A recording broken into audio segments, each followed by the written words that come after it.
Assalamualaikum warahmatullahi wabarakatuh. Bismillahirrahmanirrahim. Bismillahil qudusis salam. Bismillahil azizil hakim.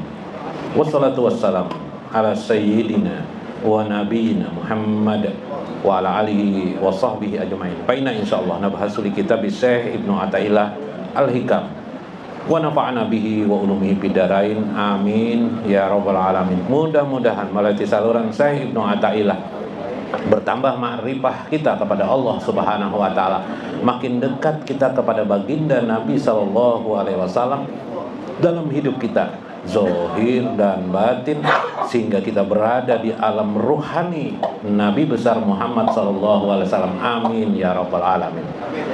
Qala al-mu'allif rahimahullah, berkata Syekh Ibnu Athaillah. Sebentar, tadi ada tambahan para Habib siapa yang datang tadi? Habib Abdurrahman Assegaf dan Habib Soleh Al-Habsi. Habib Abdullah Al-Habsi. Nah, makin tampan Habib Abdullah Al-Habsi.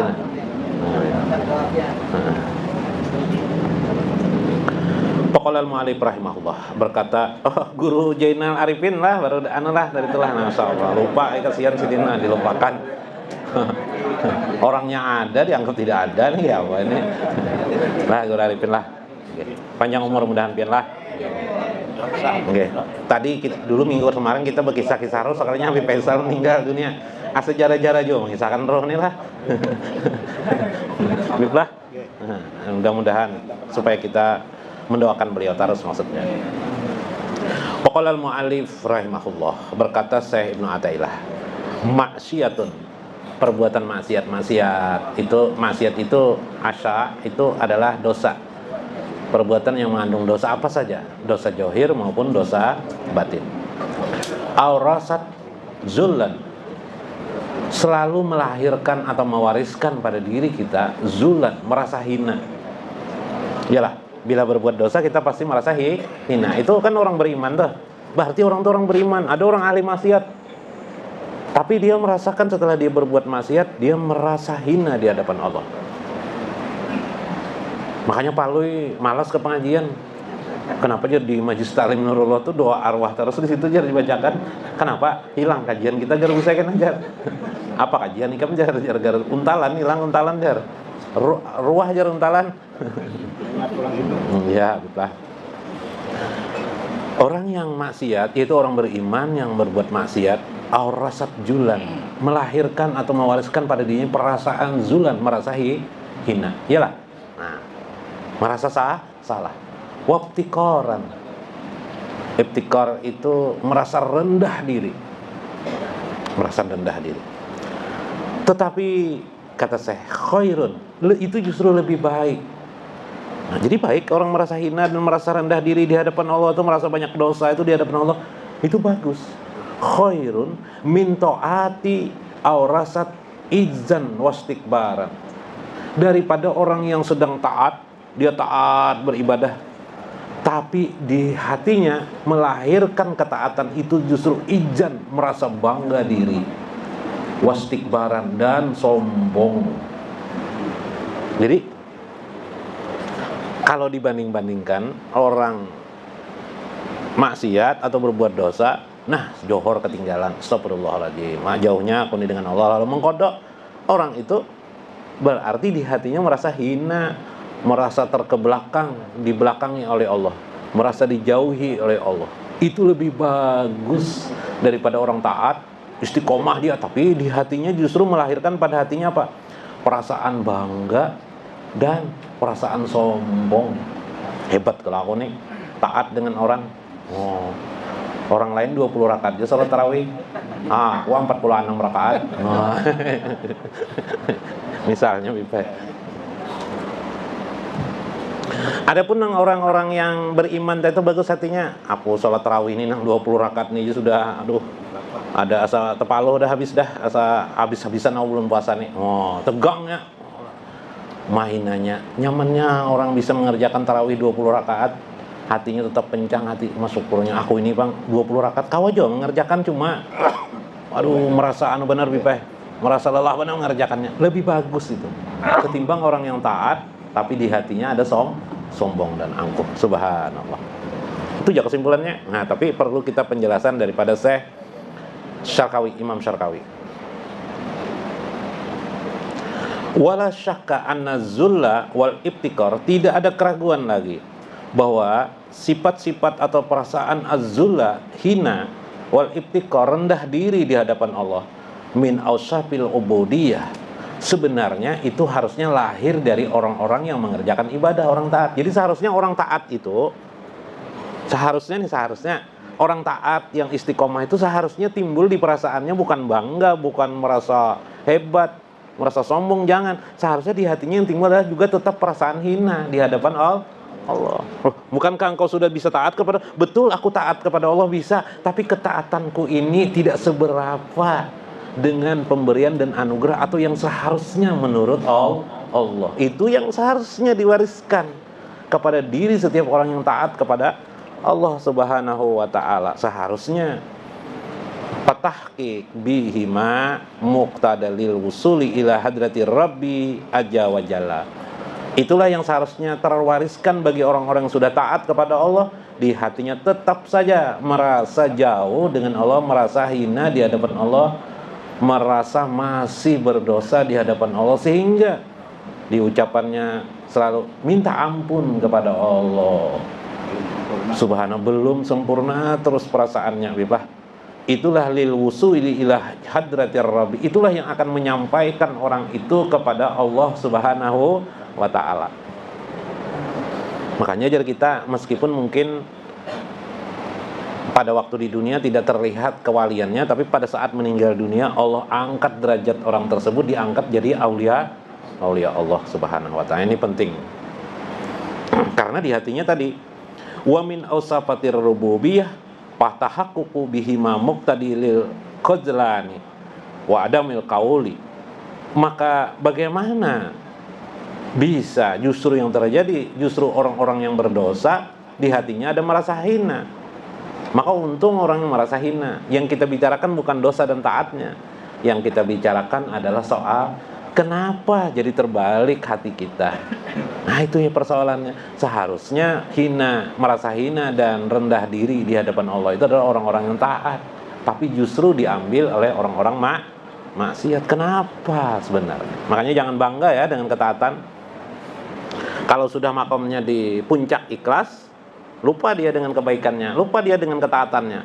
Maksudnya lupa bukan tidak mengerjakan, dia kerjakan tapi dia lupa. Tahajud malam tadi dia 100 rakaat misalnya, atau tarawih 20 rakaat malam tadi 23 rakaat, lupa dia.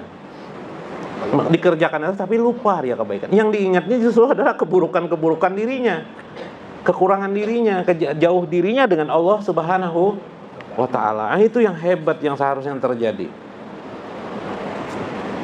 Dalam kitab Iqazul Himam li Syekh Ajibah mengisahkan tentang sebuah makna terhadap masalah tersebut. Wa innamal ibrah bima yantazu anhuma, faqala Nabi sallallahu alaihi wasallam, sesungguhnya ibrah pengertian dua hal tadi, taat dan maksiat, atau maksiat dan taat itu disebut di dalam hadis Nabi.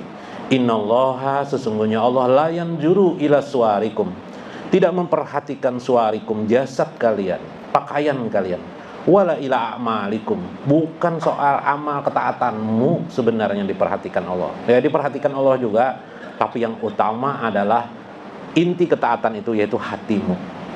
Walakinna, tetapi wa inna ma yanjuru ila qulubikum, tetapi yang diperhatikan Allah adalah hati kamu. Nah, ini yang dibicarakan BP hati kita nih. Bisakah kita pada saat kita sudah istiqomah taat ini, hati kita tetap merasa hina, merasa jauh, merasa kurang, masih banyak dosa di hadapan Allah Subhanahu wa ta'ala, sehingga kita meminta ampun terus kepada Allah. Ini yang dimaksud hadis Nabi.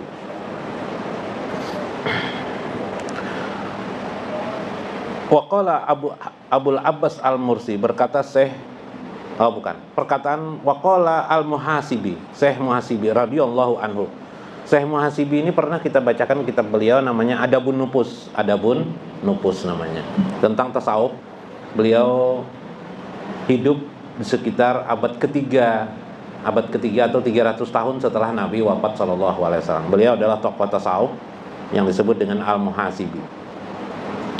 Ujar beliau, innama muradullah, sesungguhnya Allah menghendaki min ibadihi qulubuhum fa ija taqabbaral alim awil abid tawaddaul jahil wal asi wa zalla haibatallahi aja wa jalla khaufan minhu bahwa ata Allah aja wa jalla. Sebenarnya Allah menghendaki hati bagi para hamba-hamba itu fa ija taqabbaral alim, bila adalah Allah itu lebih menyukai orang-orang yang di hatinya selalu ada perasaan rendah di hadapan Allah. Lalu dia mengagungkan Allah, kan gitu lah. Merasa hina, tidak memiliki apa-apa, memiliki dosa, hanya memiliki dosa saja, sehingga dia mengagungkan Allah. Maka itu lebih bagus daripada kesombongan orang alim awil abid, atau seorang ahli ibadah. Lebih bagus yang tadi, orang merasa hina tadi. Watawaddaul jahil wal asi, justru orang-orang jahil dan orang-orang maksiat wajallallah haibatallah jawajalla kaupan, justru yang terjadi orang-orang ahli maksiat kadang-kadang di hatinya merasa hina di hadapan Allah, sehingga yang dilihatnya adalah kebesaran dan keagungan Allah. Lalu dia minta ampun kepada Allah, lalu dia berharap Rahman dan Rahimnya selalu menyertai dirinya waktu hidup di dunia maupun setelah nanti meninggal dunia. Subhanallah. Nah, ini kata saya Al-Muhasibi. Satu hadis lagi. Qala Rasulullah sallallahu alaihi wasallam, Rasulullah pernah bersabda, "Laulam taznabu laqasaitu alaikum ma huwa asyaddu min zalikal uzub." Ujar Nabi, andaikan tidak kalian itu berdosa, andaikan di antara kalian itu tidak ada yang berdosa, laqasaitu, aku khawatir justru kepada kalian, ma huwa asyaddu min zalikal uzub, kalian justru timbul di hati kalian ujub.